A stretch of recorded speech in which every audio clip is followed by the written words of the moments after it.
రీసెంట్గా ఒక రీల్ చూసాను. మీరు అమ్మాయిలు మదర్ అయిన తర్వాత ఎందుకు అలా ఉంటారు, మీరు పిల్ల తల్లే కదా అయ్యిండేది, పిచ్చివాళ్ళు కాదు కదా, ఎందుకు అలా ఉంటారని చెప్పడానికి ఏముందండి, చాలా ఈజీ. మీరైనా చెప్తారు, నేనైనా చెప్తారు, అలా ఉండండి ఇలా ఉండండి. బట్ ఆ సిచ్యువేషన్ నుండి ఫేస్ చేసే వాళ్ళకి అది తెలుస్తుంది. అండ్ మెయిన్గా 9 months మోసేది ఒక ఎత్తు అయితే, బేబీస్ని కన్న తర్వాత మెయిన్ టాస్క్ మొదలవుతుంది అమ్మాయిలకి అయితే. చాలా టఫ్ అండి అది. ఎవరు చెప్పరు ఇలా ఉంటుంది అలా ఉంటుంది.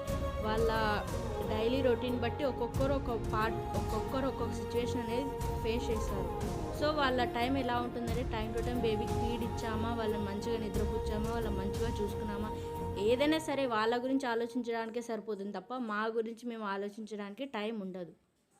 అండ్ ఇంకా చెప్పాలంటే ఆ బేబీస్కి ఏమైనా హెల్త్ ఇష్యూస్ వచ్చినా సరే డాక్టర్ చూస్తున్నాలే తగ్గిపోతుందనే థాట్ మాకు రాదు. మా మైండ్లో ఏముంటుందంటే ఏమవుతుందని క్వశ్చన్ మార్క్లోనే ఉంటాం, కానీ బాగా అవుతుందనే థాట్ మాకు ఉండదు. ఎందుకంటే తల్లులం కదా, 9 నెలలు కడుపులో మోసి పెంచాం. బయటకు వచ్చిన వెంటనే ఇలా ఎందుకు జరిగిందని చెప్పి మమ్మల్ని మేమే క్వశ్చన్ చేసుకున్నాం. అలా హెల్త్ ఇష్యూస్ వచ్చినా సరే మమ్మల్ని టార్గెట్ చేస్తారు, నువ్వు ఏదో చేసినావు అందుకే నీకు బేబీస్కి ఇలా వచ్చింది. సో అవన్నీ మాటలు ఈజీగా తీసుకోలేము.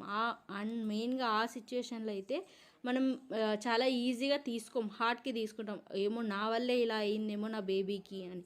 సో అట్లాంటి టఫ్ సిచ్యువేషన్స్ అన్నీ దాటి మేము రెడీ అయ్యే దాని మీద కాన్సన్ట్రేషన్ అయితే పెట్టలేం. మీరు చాలా కామెడీగానే చెప్పారు, బట్ అది అబ్బాయిలు కానీ వేరే వాళ్ళు కానీ కామెడీగానే తీసుకున్నారు. బట్ యాజ్ ఏ మదర్గా ఆ సిచ్యువేషన్స్ ఫేస్ చేసి నేను కామెడీగా అయితే తీసుకోలేను.